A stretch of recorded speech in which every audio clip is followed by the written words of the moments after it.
my sort of social media in a sort of business sense. So I graduated about 10 years ago. I graduated from UCT, and I wasn't really sure of what to do. And I started sort of, started seeing what was out there in the social media world. And obviously it was still relatively new at that stage, 2009, 2010. We all, people used it to, as I said, connect with friends and family. But really what more could be done with it, and what sort of business opportunities kind of could exist. And I originally started, obviously, looking at Facebook, and the potential of Facebook as a platform to connect people around certain things. And from there, I came across Instagram, and for me,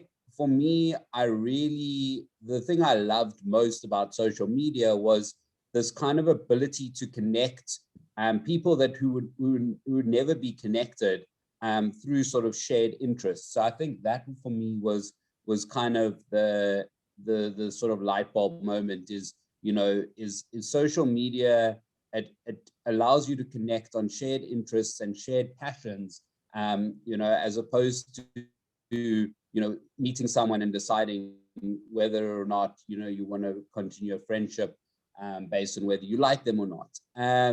And for me, Instagram kind of represented that in the sort of early days. So I would say 2012, around there, because there was this incredible Instagram community around the love of taking photos. And I got involved in an organization, in a community. And what we would basically do, we would basically get together every weekend, and we would take photos and share the photos, and meet up and share our knowledge. And for me, I did that for about 5 or 6 years.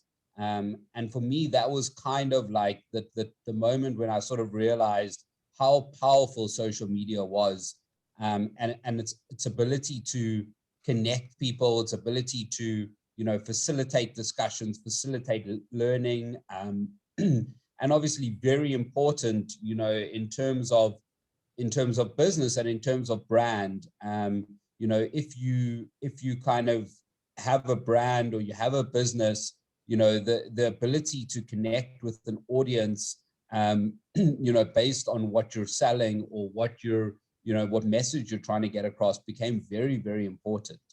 And as I sort of got involved more and more in this, I realized that this sort of idea of creating a space for people with shared interests, was kind of a way to generate a business idea. And about 5 or 6 years ago, I started an Instagram platform called Insta Eats. And the idea was very simple in the beginning. It was, to create a space where people could share their love of food, and particularly their love of restaurants. So going out, taking photos of their food, sharing what they were eating, and posting it. And that was the idea, was to build a community around that. And fast forward sort of 6 years later, we've turned it into a business opportunity, in that we now have a massive community of people, and they have the shared interest of being interested in food, and drinks. And we are able to take a brand or take a restaurant, and expose them to this sort of shared community of people. And we know that the interest is there. We know that these people do like food and drinks. So it's a very targeted audience. And I think that that's the kind of principle that it becomes so important, in sort of business and in social media, you know. So social media gives you the ability to connect to people, but you've got to connect to people in a way that they kind of, you know, relate to and that they are interested in. And that was the idea, was that, you know, we would then find businesses in the sort of food and drink space and restaurants, and give them an opportunity to kind of expand their audience, and expand their reach. And I often describe it as a sort of shop front almost. You know, so we're basically running a large sort of shop window, shop display, and we, you know, put stuff on display in that window, you know, or in that area, and people then, you know, come across it, or, you know, as the example goes, people kind of walk past, you know, walk past the shop window, and obviously it's continuously changing. You know, we do, you know, 3 or 4 posts a day, so that sort of shop window is continuously changing. And as soon as people kind of see something that they're interested in or they might like, they then are able to go into the shop, and essentially start buying, or, you know, find out more information. So what we do is we act as that shop front for businesses, for restaurants, and we expose them to a wide audience of people. But obviously, even within the food and drinks area, you know, there's a lot of subsets of people. So, you know, if we put something up about beer, we put something up about wine, not everyone is going to be interested.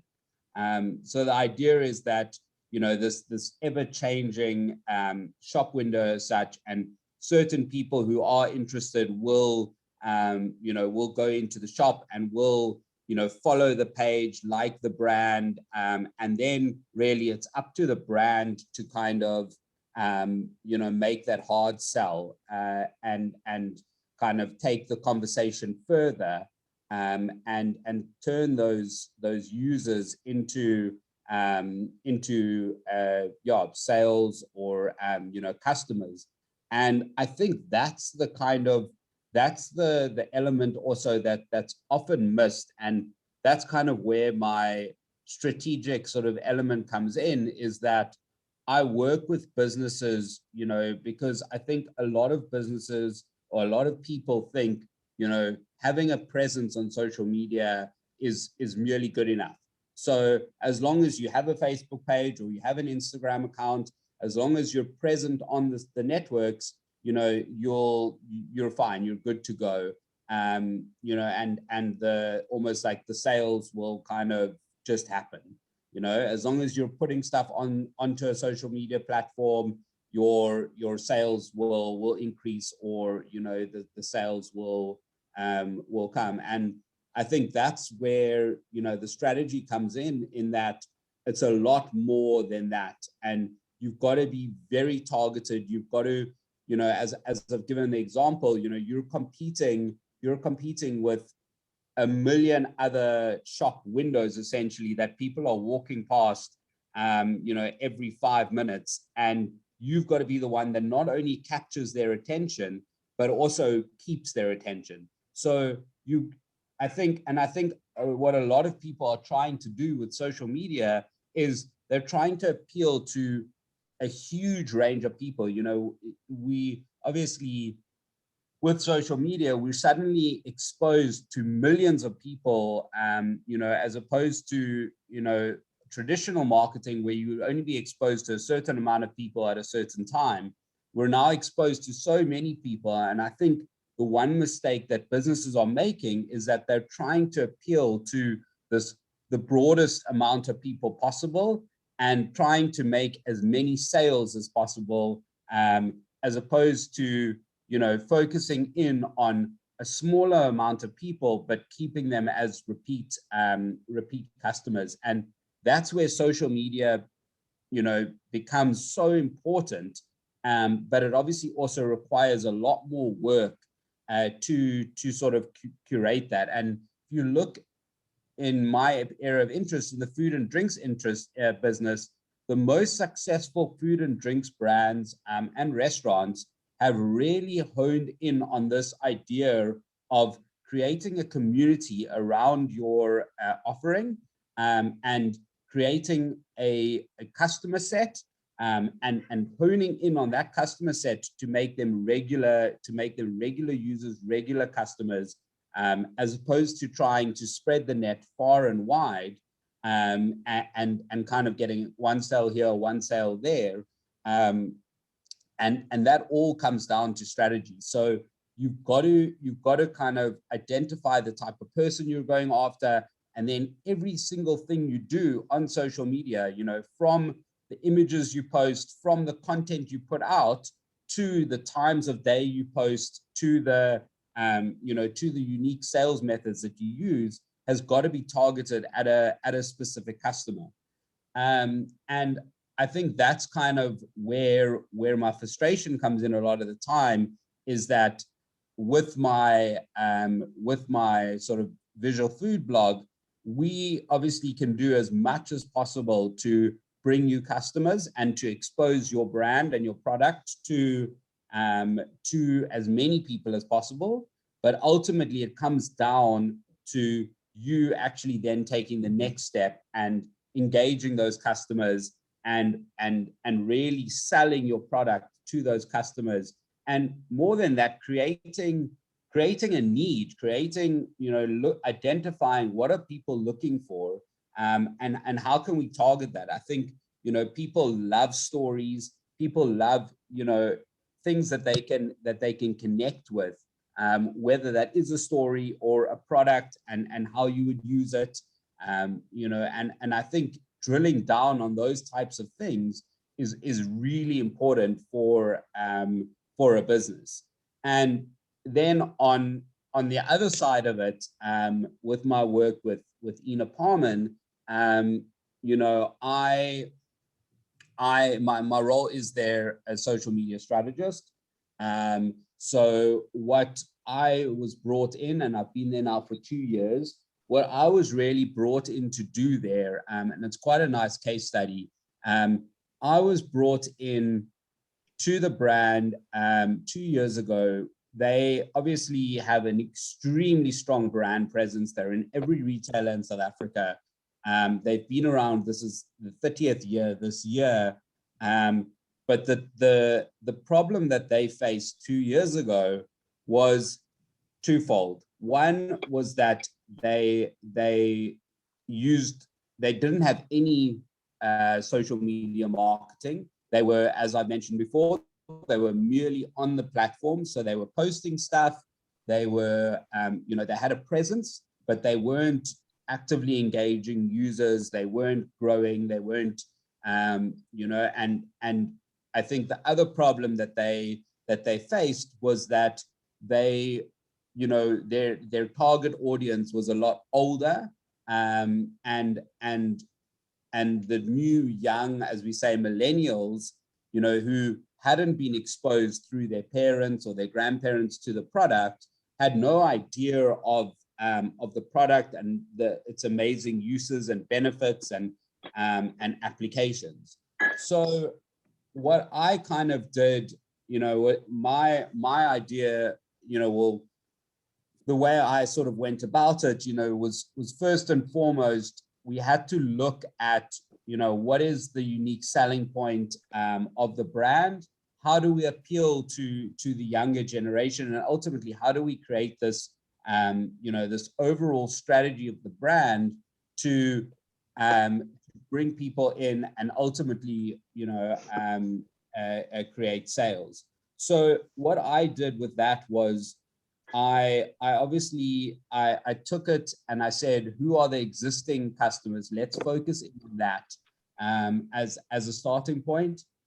So what we did was we looked at the existing customer base, and I think that's very important, is we have access to all of this data about who our customers are, what they like, what they enjoy, what types of content do they want to see, what recipes do they want to see, what products do they want to see, and you just have to basically then tailor your content to that. So we looked at the existing customer base as a sort of first step. And as I've mentioned, you know, that was the sort of older market. And then what you kind of do from there is you kind of say, okay, well, our target market at present is the older generation. Where do they spend most of their time? Which social media platforms appeal to them? And for us, it was an obvious one, which was Facebook, because Facebook is if you look at the demographics, it skews to the older audience. And so we honed in on creating a Facebook strategy which spoke very much to people who have an affinity to the brand, who really like the heritage and the history, who use the brand on a daily, weekly, monthly basis, who buy one or more of the products. And obviously the other element was, you know, to appeal to the nostalgia and the heritage and, you know, their sort of experiences with the brand over the years. And we created a strategy around that, you know, by using recipes that we've used for many years, by talking about products, by talking about the history of the brand. And that was our sort of initial Facebook strategy, you know, to really appeal to that market. And it has been a huge success. We've expanded the audience and kept it in that sort of age range. We've expanded it from 20 or 30,000 when I started to 75,000 today, and it's really well engaged, and it's a traditional audience that we know continues to buy our products. And then the next challenge for us, and I think, you know, I think a big challenge as well for businesses, you know, especially small businesses, is that how do you create social media? How do you create your presence on social media? And what is the strategy? And I think what a lot of small businesses struggle with is the fact that it's not a one size fits all approach, and you can't approach social media as I'm going to just post.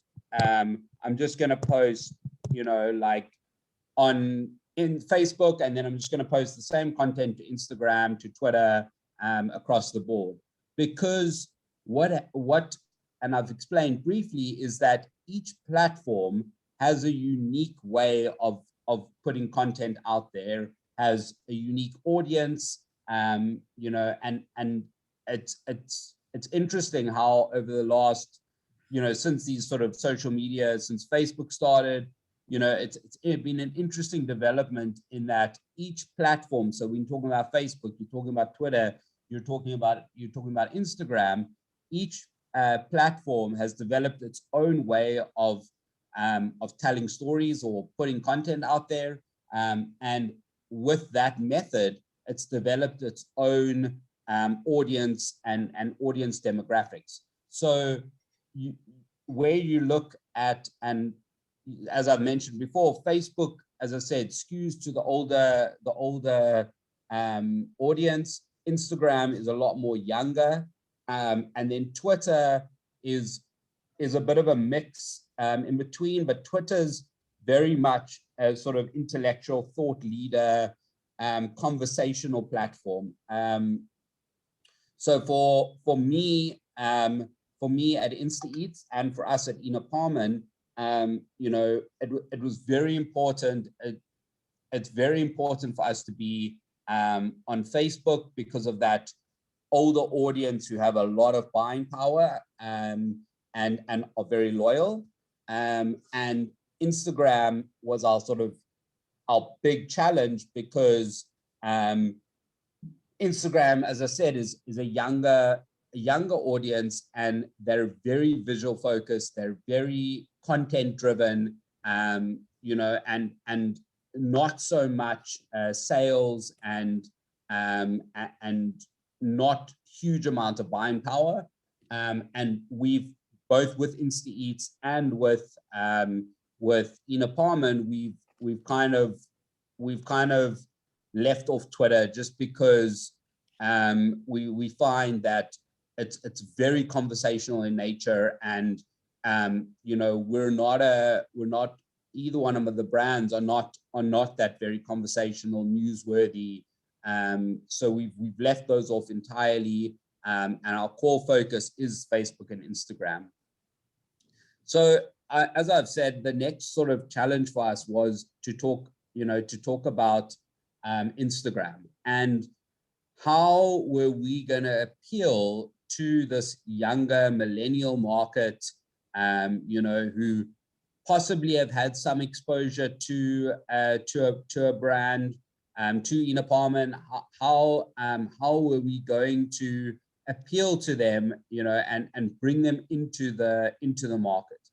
And that, you know, has been a very conscious effort to create, you know, amazing images and really appeal to the lifestyle and recipe element of it. The tricky thing with Instagram is that it's not a sales platform, so you've almost got to get people onto your platform and slowly sell it, you know, through the lifestyle and through, you know, focused. So as an example with Ina Parman, the idea is very much to, you know, to do beautiful recipe images, and beautiful food images that you know, talk about the usefulness of the product, and the different ways that it can be used. So it's a bit more indirect, but it's definitely working. It's definitely getting people in, getting an audience in, you know, and then as we go along, we can then, you know, insert sales elements. But it's very much about beautiful visuals, and our next sort of thing now is to talk a bit about and to get in on the sort of video element of it. I think, you know, if you ask me kind of where is social media going, I would say, you know, it's moving fast towards video, and video content. I think, you know, people's attention spans are you know, dropping at a rate of knots. People no longer, you know, I think people don't, I don't think it's a case of people not having time. I think it's just a case of people not wanting to commit a large amount of time to something. So people would rather, you know, watch, you know, 15-second things rather than like a minute, or 5 1-minute things rather than 5 minutes. You know, and I think that is kind of the big challenge now, is how do we tell a story? How do we tell, you know, or sell the brand in a way that's visually appealing, you know, and interesting and eye-catching, but also how do we sell it in the shortest amount of time possible, while still getting our message across. And I think, you know, that's kind of where the biggest lesson is, that it's all about short and sharp. So rather than you know, trying to do a post on a channel and kind of write this whole long thing about your brand and why you should use it and how you should use it, and you know, and where you can get it, and you know, and what benefits it has. Rather break that down into short, sharp chunks of information that people can kind of almost like almost like the drip methodology, where it slowly drips into people's conscious, and they see a little bit here, a little bit there, a little bit there, because when people then come to the sort of buying power, when they see your product in a store or something like that, they are familiar with it, as opposed to trying to over saturate people's information and attention spans. And so that's kind of where I think it's heading, is, and I think also, if you can kind of sell your brand or tell your story or your message in a short video, as opposed to making people read stuff, I think you're already on a winning strategy, and you're already on something which resonates with people a lot more than them having to kind of read something, which they often would get distracted and would lose interest. And I think, I've now been in sort of the social media space for 10 years. And I think the next 10 years is going to be even, there's going to be even greater growth and development. But I think, as I mentioned, I think it's going to come back down.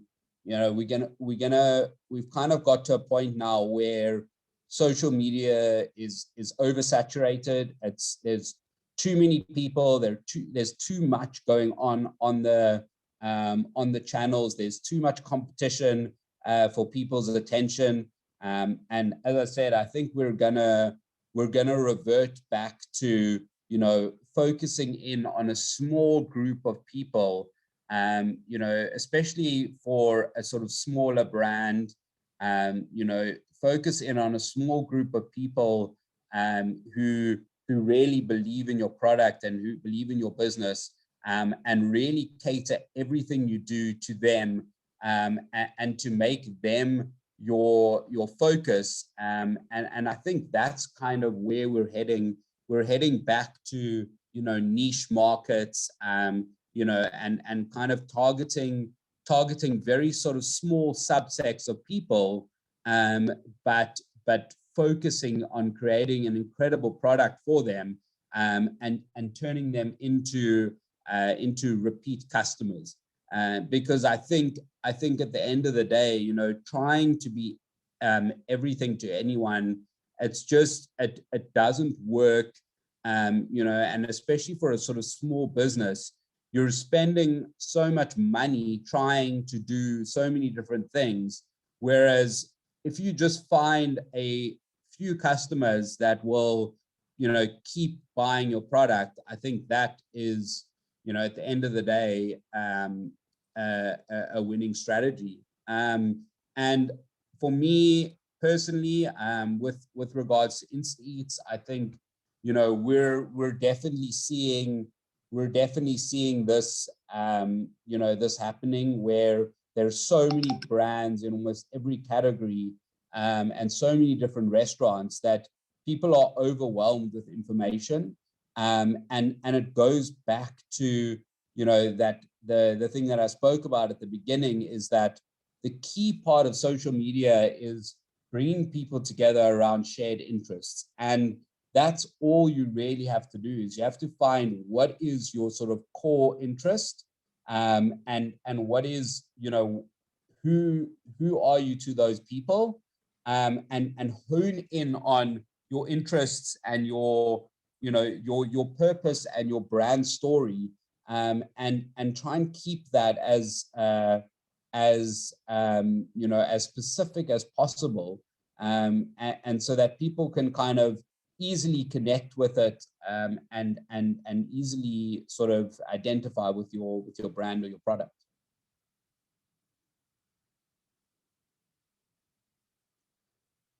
And I think, I think for me, the social media, it's become an incredible tool in terms of your business marketing. And I think I think the most important thing that I've kind of learned is this ability to connect with your audience without spending huge amounts of money on marketing. You know, we've gone from the era, you know, where you would spend so much money to put an advert in a newspaper or to do a billboard, to now an ability to connect directly with your customers. You know, and we've never really had this opportunity. You know, I think of you know, the Ina Parman brand. We've shifted from, you know, pushing our products through retail and never really having an idea of who is the actual person. You know, we get snippets here and there of who the people are that are actually using the product. And I think social media gives you that incredible opportunity to connect directly with these customers. So for the first time, you're actually able to see not only a customer profile. You know, you say, okay, well, our products appeal to women aged 18 to 25, but that's a kind of, you know, a generalization. But with social media, you can really connect directly to who exactly your customer is, and then not only create an experience for them, or create, you know, identify what they like and what they use your products for, and create that experience for them.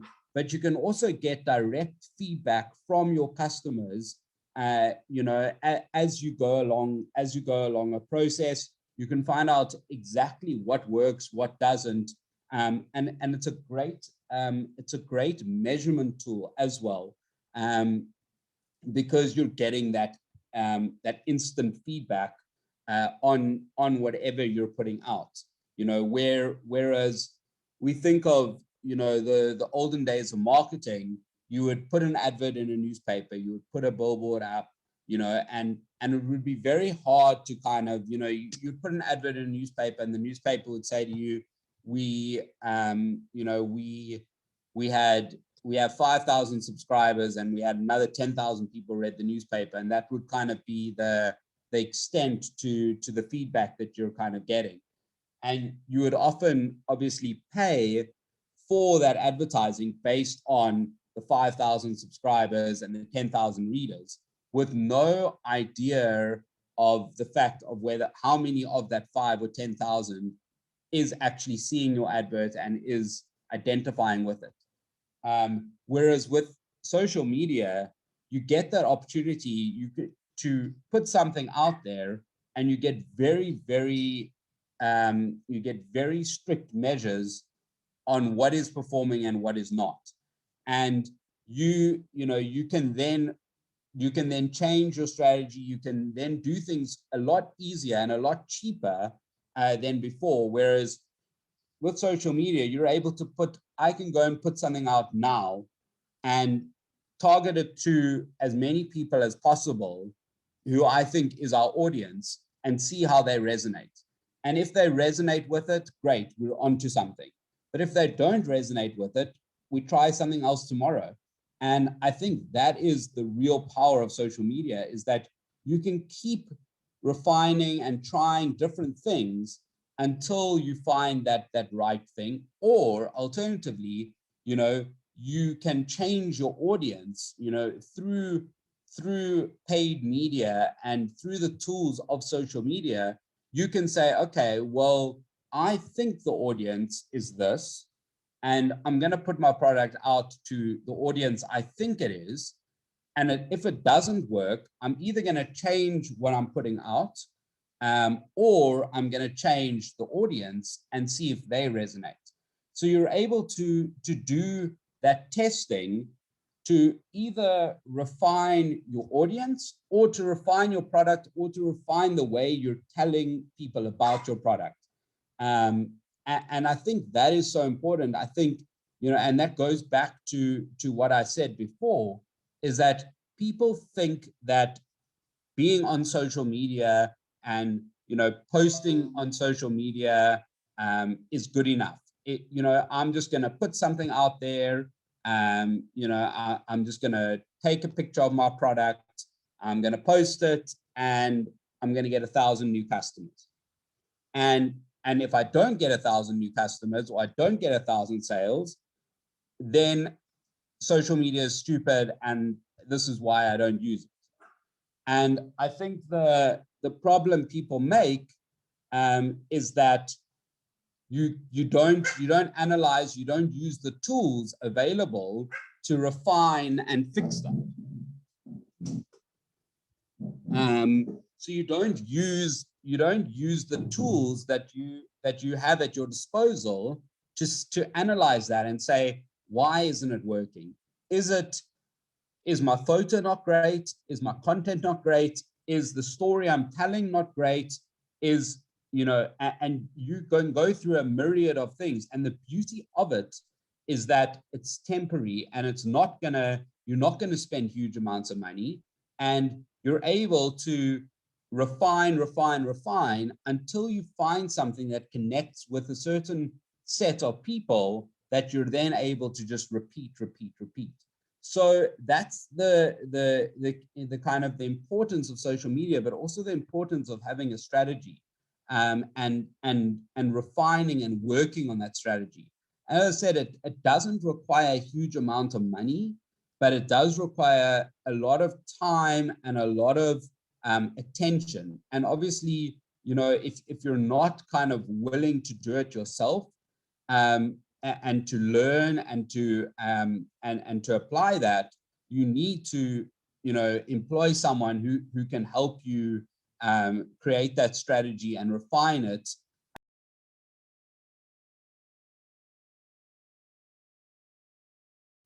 Dean, you've muted yourself.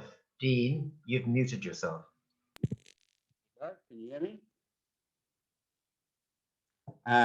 So some of the key elements, that I think make a good sort of social media presence or strategy is that you've got to have good quality imagery. That's most important. Your imagery has got to be good. It's got to be clear. It's got to tell your story. Your captions or your blurbs have to be short, have to be concise. They always have to have at least one message that you're trying to convey.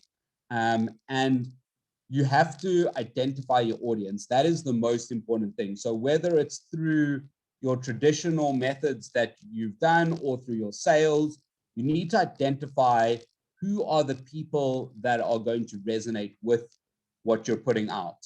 And that's kind of the be all and end all. Is if you get those factors right and you find an audience that resonates, and you find incredible content through your imagery and your writing, you'll have a sort of winning strategy to basically creating a group of people who not only buy your product, but who use your product and who continuously use your product.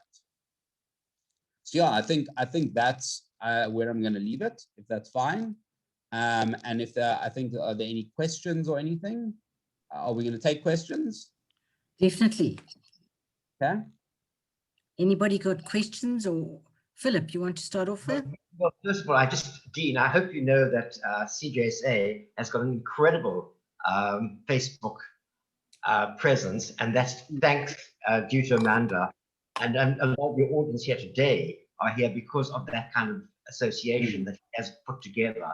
Of course, we're in a much luckier position because we know that the one thing that our audience focuses on are grandchildren. So we know from but seriously, there is things that we could learn enormously from you, because our audience shouldn't just be seniors. It should be people before they are seniors, people who want to know more about that whole topic.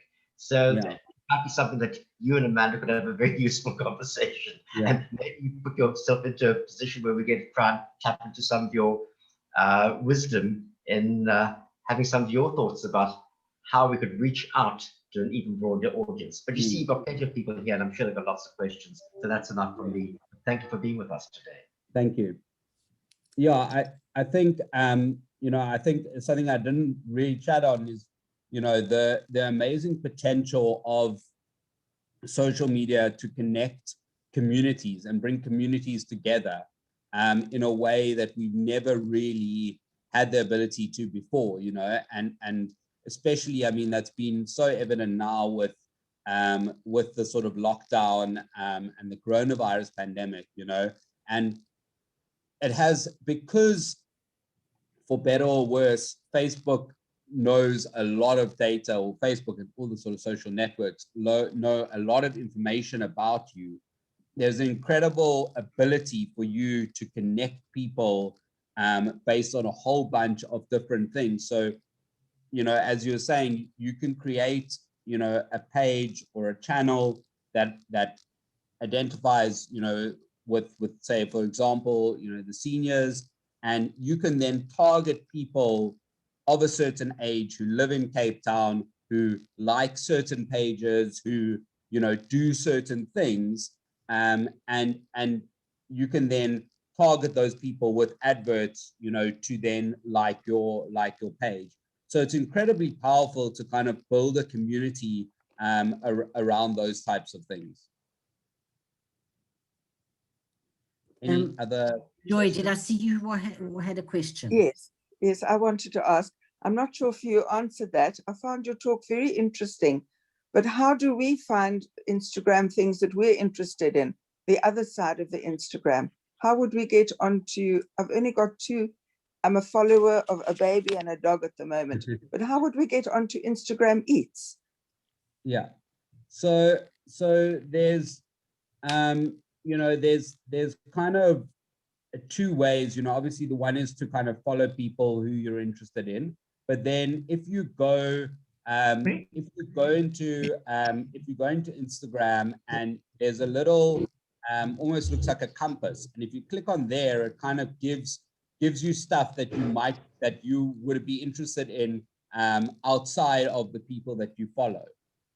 So that kind of then gives you, you know, different topics that you might be interested in. And then how would we get onto Uber Eats? Do we just put Uber Eats into Instagram, or how would we get onto your one then? Yeah, it's called Insta Eats. I can share the link. Diana, can we share the link? Should I put it in the chat? Sure. Okay. Can I ask a question? Yeah. How competitive are the products that you advertise in price? Yeah, so that's a very important question, and it's actually it's a difficult one, because on the one hand, you know, I have a platform which is trying to be a bit aspirational, you know, so we're trying, on the one hand, we're trying to say these are the kind of, you know, ultimate experiences, or the best kind of experiences you can have in Cape Town in terms of food. You know, these are the most amazing restaurants. These are the most incredible products, you know, that you can use. But on the other side of it, you know, that we're trying to appeal to as many people as possible. And as you say, most of our audience are extremely price conscious, especially over the last year.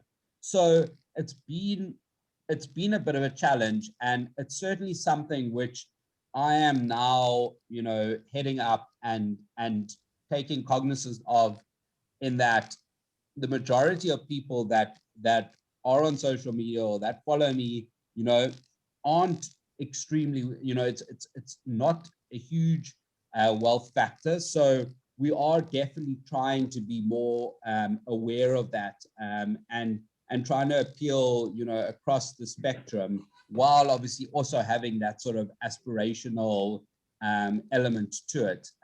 But it's definitely a balance and a challenge.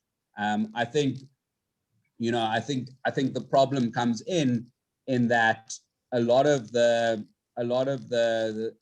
sort of price conscious, or a lot of the sort of people that are, you know, have amazing products at like amazing prices, a lot of them don't have huge marketing budgets, and can't always afford to kind of put their stuff onto social media and things like that. So that's always kind of the challenge, is working within those sort of parameters to help them market their product to the audience, and try and obviously also make it competitive and make a bit of money.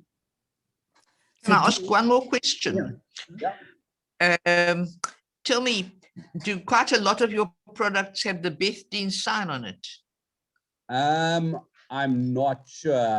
I mean, I know, well, we're talking about like in apartment, most of them do. Yeah, because yeah. you know, a lot of us keep kosher, and Yeah. it needs to have the Beth Dean sign. Yeah. I mean, it is something we can definitely look at, you know, as doing a sort of separate thing on that, for sure.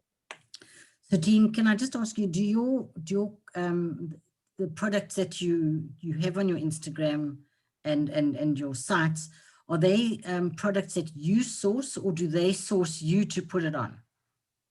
It's a bit of both. It's a bit of both, but luckily, I mean, I've got to a point now where I do get a lot of people asking me, you know, to post about it, to post about their products. But obviously also, you know, there are certain things that I like and enjoy, which I go after. Yeah. And when they ask you to post it, do you charge? Is that how you keep your site up and running? Yeah. Yeah. Okay. Yeah. So it's yeah, we charge. The model is basically we charge based on Instagram posts. So we offer a range of packages based on how many posts they would like to post with us. Okay, so I had quite an interesting meeting yesterday with a group of people, including Staffwise and JCS and AutoJet, because there's so many people now with lockdown that have actually stopped working for whatever reason, or are unable to find jobs. And we're trying to get to the stage where people start thinking out of the box and going in a different direction. And because you've been a sales lady in a shoe shop, it doesn't mean that that's the only thing that you can do, because you know how to do sales. You've just got to think out of the box and do it in a different way. And the organizations are now looking together to start something like that, where we will encourage people who've previously been working to think out of the box and go in a different way to make some money or do something because they just want to be busy. And this is a whole new ball game for everybody. I mean, if you look back to exactly this time last year, virtually none of our members were on Zoom, and we didn't have Zoom meetings. Now we're having at least 5 Zoom meetings every single week, and doing and having different guest speakers and different subjects every single day. And this is the same thing with Instagram and what you're doing. It's a completely new way of shopping and looking at things, and it's a new way for our members to start doing something different. Yeah, I think, you know, speaking on that, you know, I think the beauty of sort of social media is that you don't need massive budgets to kind of, you know, create something and sell something. You know, all you kind of need is a product, you know, or is an idea, and you kind of just put it out there. And as I said, you refine it, you find people that are interested in it, you know, and I think if people are looking for what you're selling or your idea, it's very easy for them to find it. So, you know, if, for example, you know, I'm looking for a certain type of food, or I'm looking for kosher food in Cape Town, you know, it's very easy for me to find that on social media. And, you know, if you've got a product in that sort of space, you know, it's a win. I mean, I can give a good example, you know, that, so we're getting married at the end of the year, and we're not kosher, but obviously our wedding's going to be kosher, and I came across a drinks brand on my social media, and they're a kosher drinks brand. I've never heard of them. No one I know has heard of them. They're Cape Town based, and they do a whole bunch of canned alcoholic drinks. And I came across it, and I've now like reached out to them, and you know, so and I'm trying their products to see if I like it, you know, and that all happened through social media, you know, so that's the kind of thing, is that you're able to reach people who may be interested in your product, and on the other side, the people that are interested are very often looking for it, so it's quite easy for them to kind of find it. Thank you. Any other questions, anybody? If you want to talk, please unmute yourself.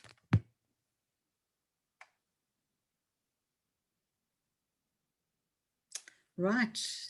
Thank you, Dean, so much for giving your time and such an interesting talk. Really teaching each one of us to think out of the box. And I urge you to go onto Dean's site to just see what he's been talking about. We will send out his website. It is on the chat line, but Mandy can send it out to everybody. But we wish you well and huge success with your venture. Thank you very much. Yeah.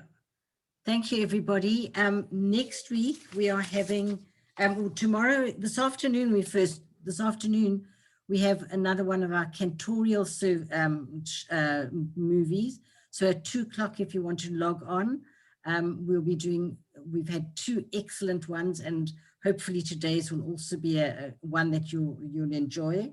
Tomorrow morning at 10 o'clock is Yiddish.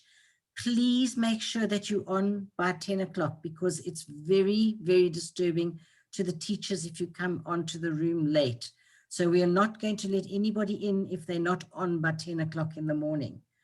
Then I'll be sending out the program for next week, and our guest speaker next Thursday morning is Esther Surdit, who is an artist, and she's also written, I think it's her 3rd edition of her Pesach cookbook, which she's going to be talking about, that is very different to her 1st edition. So it's going to be a good morning of listening to what Esther's got to offer. But please note that next week, she can only speak to us at 11 o'clock. It will be advertised. It's not the normal 10 a.m. slot. It is going to be 11 a.m. next Thursday. But I wish you well. Have a safe week. And please join us as many of the functions that we're offering. Okay, goodbye, everybody, and hope to see you later. And thank you, Dean. Really appreciate you being here. Bye-bye, and thank you very much. That was most interesting. Thanks. Good. Thanks for joining us. Thank you, and see you tomorrow. You're not coming on this afternoon? Abby's got something happening between 1 and 3 or so. Oh, okay. So if he's finished early, then I will. Okie doke. Okay. Thanks. Bye. Bye, everyone. Bye-bye. Bye-bye. Thanks, Diane. Pleasure. I didn't have time to greet you. I was still finishing breakfast. It was a lovely talk. Thank you. Okay, bye. Bye.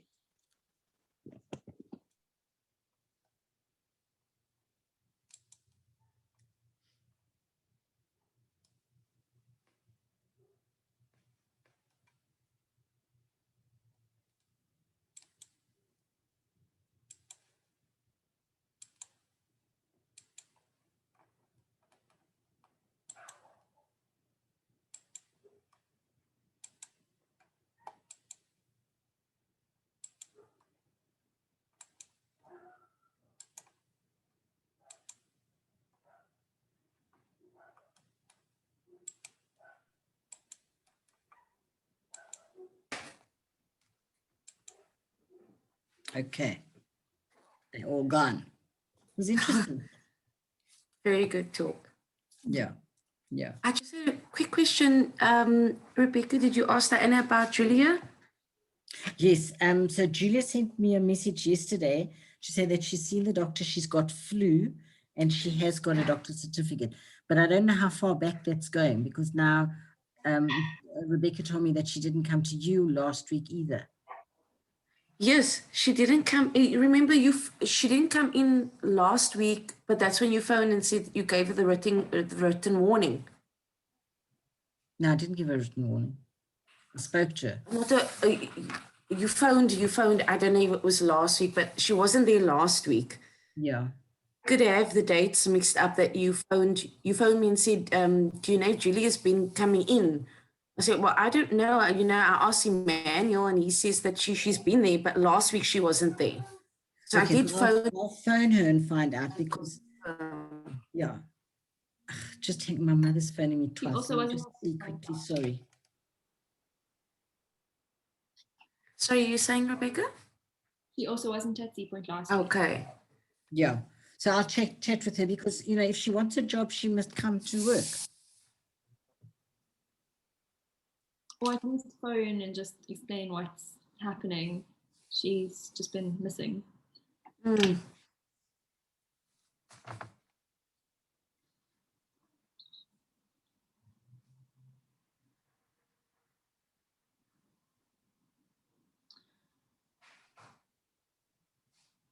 I just got a call from Deborah Hayes asking about Malcolm and whether he's okay, because she didn't get her order yesterday. And then I messaged Malcolm and he says that he was at her house yesterday afternoon and he rang the bell 3 times. Yes, he's just messaged me that. He rang her bell 3 times and got no answer. Yeah. So maybe I was calling. I haven't had a chance to speak to her yet, but I will phone her after this meeting. Okay, so you'll let her know. Mm-hmm. Yeah.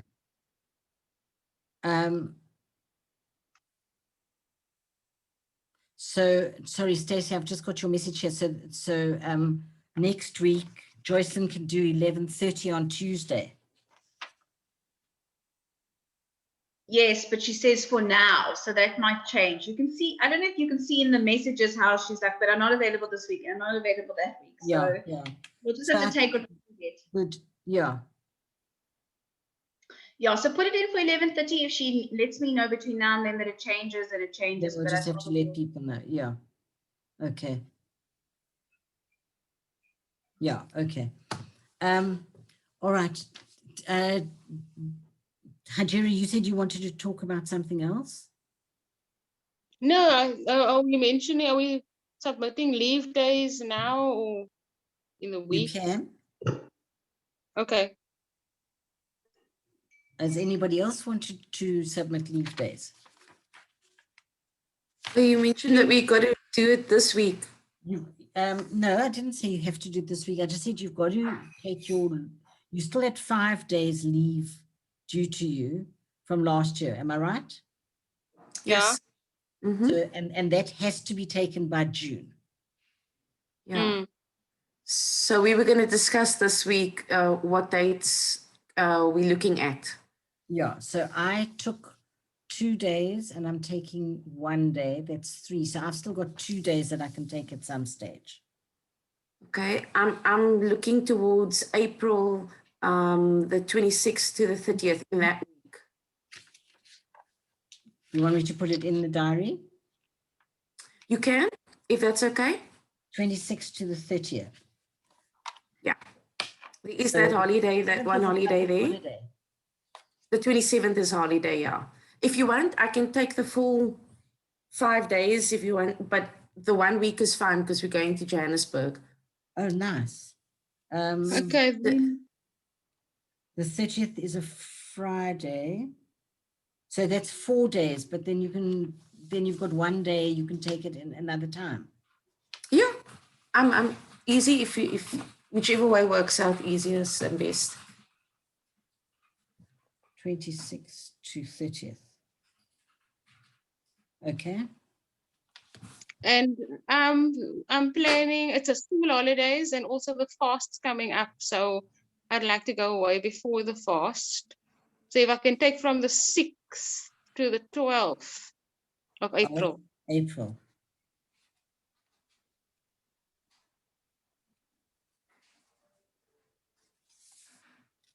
Okay, so the Monday is a public holiday as well. It's the 6th, Yeah, but so you'll take 6, 7. 7, 8, 9, and then the 12th. And be back on the 13th. And when's your fast starting?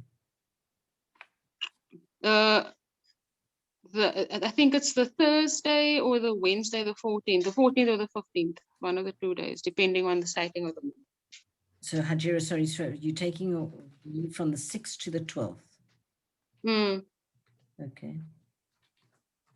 All right.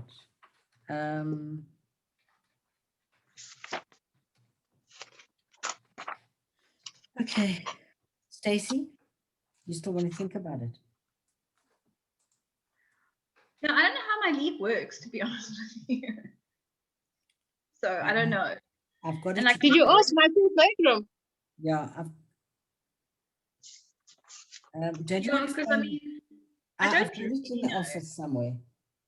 Yeah, I mean, I am I bet really it's 1 day for every 17 hours you work. Yeah.